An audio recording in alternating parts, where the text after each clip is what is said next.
Hey, what's up, guys? Welcome to the Red Tape Podcast. I'm your host, Demerious Nelson. This is brought to you by For the One Media, where we move progressively forward in the conservative way. Yeah. Hey, man, the Cowboys won. That's what we're going to talk about a little bit. The Cowboys, I didn't get to them yesterday because I had other things going on. But the Cowboys won. It's a great week, and I got a few other things I'm going to touch. Stay tuned.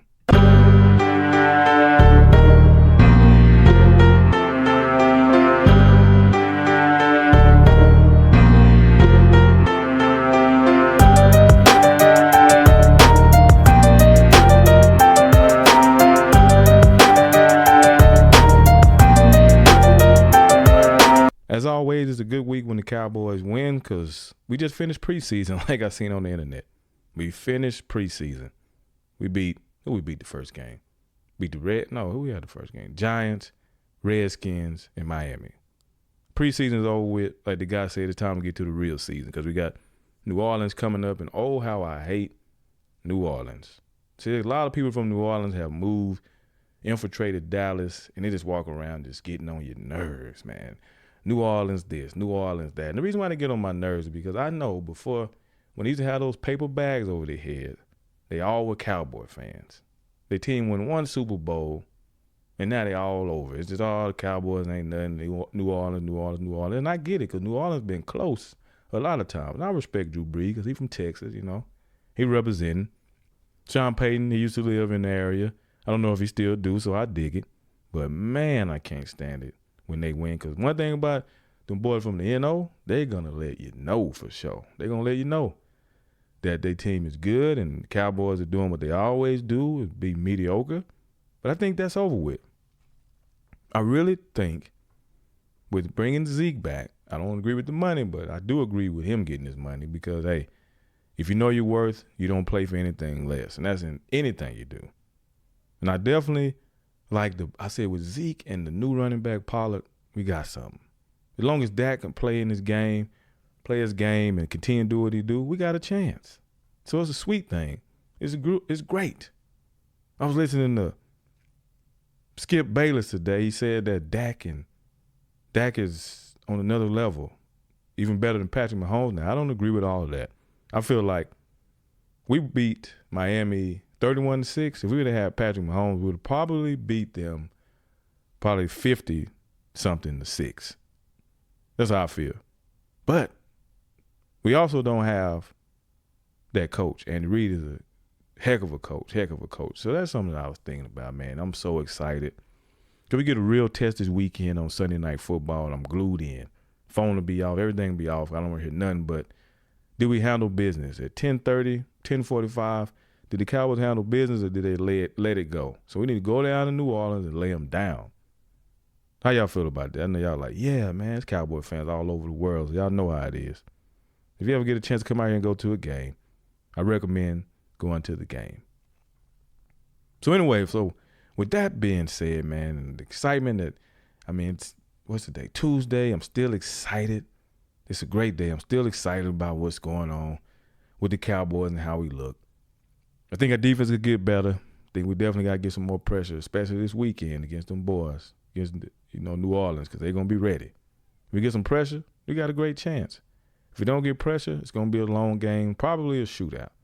So I'm looking at my fantasy right now to trade Michael Thomas if he don't do something this week. So I'm going to give him one more week because last year, the game I went to when they came here, we handled them, handled business because our defenses, our linebackers, they ready. We just got to make sure our D-line is ready. And then the back, you got to make sure the safeties do their jobs so they don't get beat over the top. But I think Byron Jones is going to handle Michael Thomas. We're just going to see what we're going to do with, what's his name, number 41, Alvin Kamara, because he is special. He's a good running back. But anyway, I only bring all this up because just like with anything, the beautiful parts of life is when you have an opportunity to see wins in your life. And I feel like everybody deserves a win in their life. And it's like, how do you recognize when you have a win? Because some people, like me, we don't always recognize wins. Not that we don't know we win. It's the fact that we don't celebrate the wins.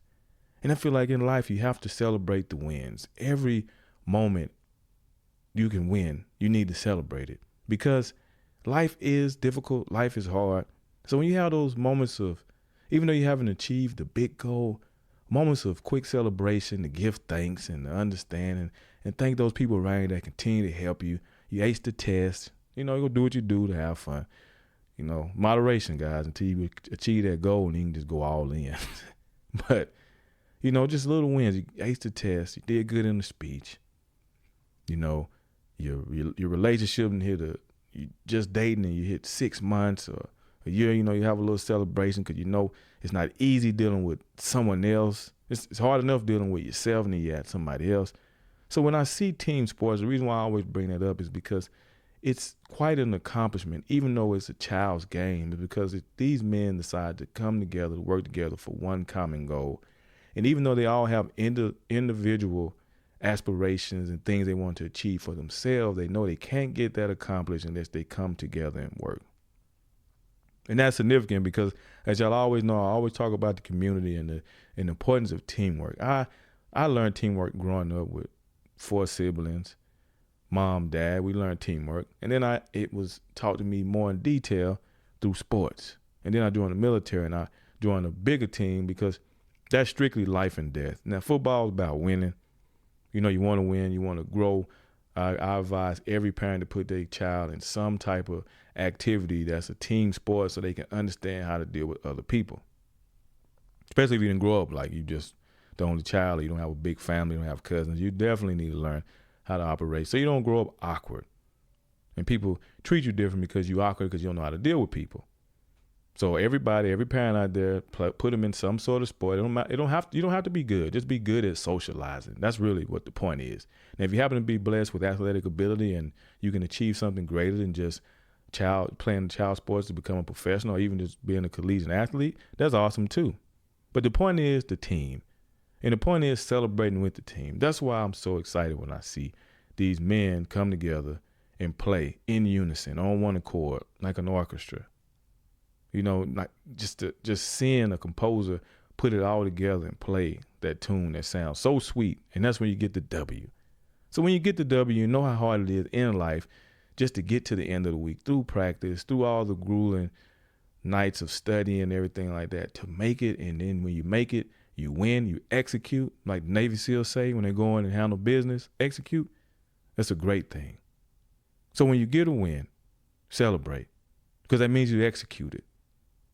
Now, the opponent, if you have an opponent, if an actual opponent, a human being in the place, now make sure you have good sportsmanship as far as, hey, thank you, try again next time. You know what I'm saying? But if you're just competing against yourself, you can say, man, I did good. I got a 93 or whatever it is, but I can get 100 next time. But because you should always be competing with yourself. Now, you don't do this, don't kill yourself over this, but you do it to have something to look forward to the next time. That is how I deal with success. That's how I deal with and look forward to the W's now, because I didn't always do that. I'm always looking at the big goal and the big goal only. So to be able to see other things helps out tremendously, because it can be exhausting just looking at the big goal and the in-between, because like, what now? Oh, man, what do? I need something to do.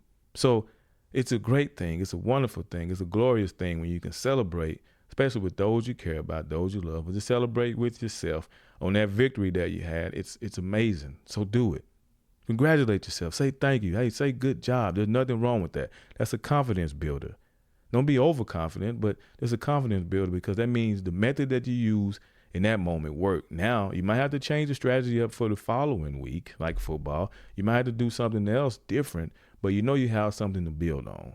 Just like in school, okay, I know I'm doing a good thing here. Because that teacher that's standing in your way that you're paying in college, you're like, man, okay, look now, I'm paying you for this education now. Help me out. You know what I'm saying? But no, I just want to briefly talk about, hey, celebrate your wins, enjoy your wins, and know that it's okay to celebrate your wins. Don't feel bad about celebrating the win. Now, if you're going over the top and you just got your associate's degree, when you know you got a bigger picture, celebrate that in the moment and move on. Now, I understand. I'm not knocking associate's degrees, because that's a good thing. Because some people, that's the first child in their family to graduate. So for them, celebrating that is a great achievement. And that's awesome. But there's a bigger goal, your bachelor's. Then there's a bigger goal, your master's, if you want it. Or there's a bigger goal, that company. Yeah, we made our first 1,000. We made our first 100,000. Now it's a bigger goal. You celebrate each step. Always being grateful for where you're going. Always being grateful for the next level. Always thinking about where you come from, because that's why we celebrate a lot of times, because we know the struggle that we had getting there. So just make sure you embrace life, enjoy the struggle, enjoy the process, but make sure you definitely celebrate the win. All right, this is Demerious Nelson, the boy I'm talking about. I'm about to say the boy king. I'm thinking about my old writing. Hey, this is the Red Tape Podcast. As always, I'm your host, Demerious Nelson. This is brought to you by For the One Media. Hey, y'all stay tuned, all right? Whew. Peace.